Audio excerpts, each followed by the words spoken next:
14 দিনীয়া সন্ধান নোলাল হত্যাৰ বলি হোৱা সুনীল গগৈ চিণ্ডমুণ্ড ফৰেন্সিক DNA টেষ্টৰ ফলাফল।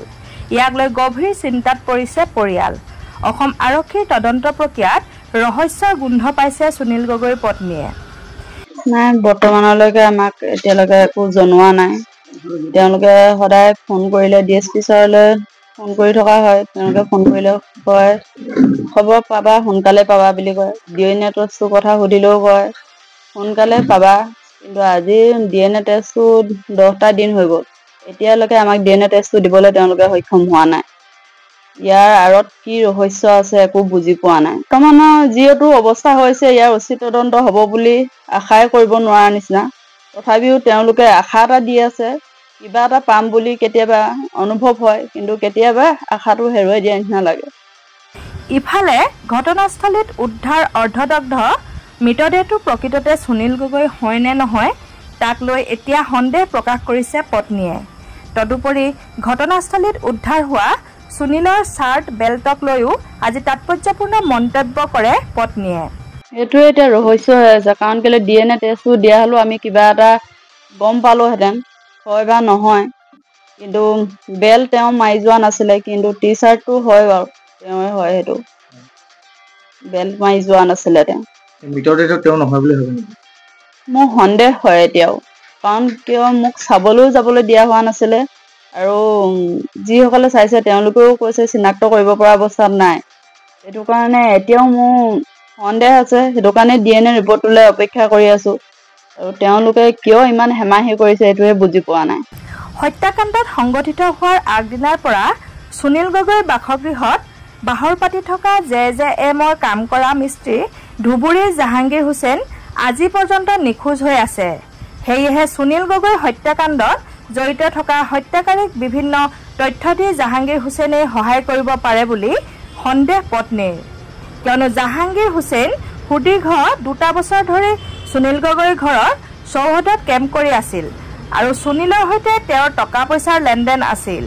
সুনীলৰ ঘৰৰ বহু কথা জানিছিল ধুবুৰীৰ জাহাংগীৰে। অসম আৰক্ষীয়ে কিন্তু জাহাংগীৰক এতিয়াও আটক কৰিব পৰা নাই। পকা মিস্ত্ৰী আছিলে তেওঁ, এতিয়া যিটো JJMৰ কাম তেওঁ কৰি আছিলে, সেই কামটো কৰি আছিলে আৰু আমাৰ ঘৰটো বনাই আছিলে, আৰু সেই তেওঁলোকে কেম্পতো থাকে আৰু আমাৰ ঘৰত থাকিও আমাৰ ঘৰৰ কামখিনি কৰিছিলে। কিন্তু সিও যিদিনা তেওঁ হেৰিয়ৰ পৰা গুৱাহাটীৰ পৰা পাইছেহি, পোৱা দিনাখনে ৰাতি তাক মাতি আনিছে। সি পইচাৰ কথা কৈ আছে, পইচা কেইটামান লাগে বুলি।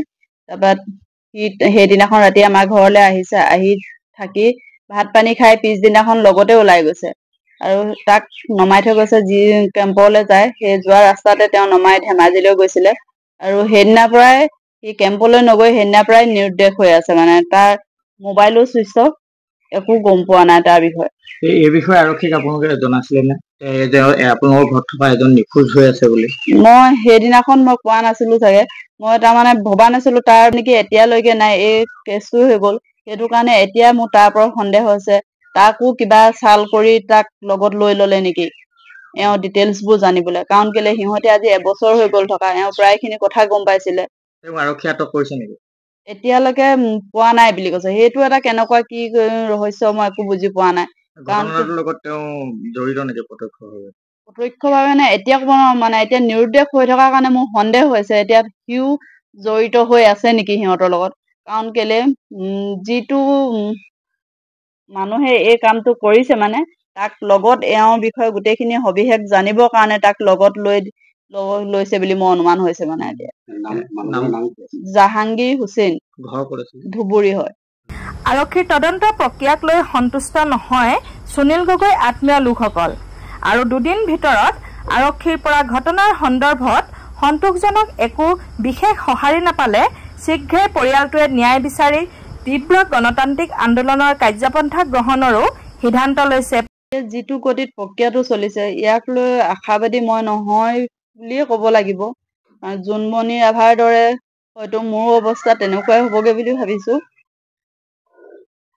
তেওঁলোকে একো এতিয়ালৈকে যদি আজি 15 দিন 14 দিন হৈ গ'ল, এতিয়ালৈকে যদি একো এটাই সুমূৰ্ত উলিয়াব পৰা নাই, কেনেকে আশা কৰিম যে কিবা এটা পাম বুলি। সেইকাৰণে মোৰ আস্থা নাইকিয়া হৈ গৈছে মানে। এদিন দুদিন কৰি 14 দিন হ'ল একোনো আগবঢ়া নাই। আৰু মই ভাবোঁ প্ৰশাসনৰ ফালৰ পৰাও যেন বহুত দুৰ্বল হৈ গৈছে। তেওঁলোকে আমাক একো উপায় দিয়া নাই। একো আমি সুধিলেও তেওঁলোকে একো নকয়। আমি মানে ভাগৰি পৰিছোঁ। আমি শুৱন খাৱন একো আমি নিজে থিৰ হ'বলৈ ঠাই পোৱা নাই। আমি পৰৱৰ্তী সময়ত আপোনালোকে কি কৰিম বুলি সিদ্ধান্ত লৈছে?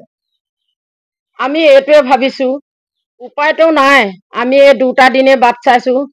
তাৰপাছত আমি সকলো ওলাই যাব লাগিব। সকলো জনসাধাৰণ আমাৰ লগত, আপোনালোকে সকলোকে বিচাৰিছোঁ আপোনালোকে যেন সকলো আমাৰ লগত গৈ আমাৰ এই কণমানি নাতিটোৰ কাৰণে আপোনালোকে সকলোৱে চিঞৰিব লাগিব। কিবা এটা উপায় লাগে।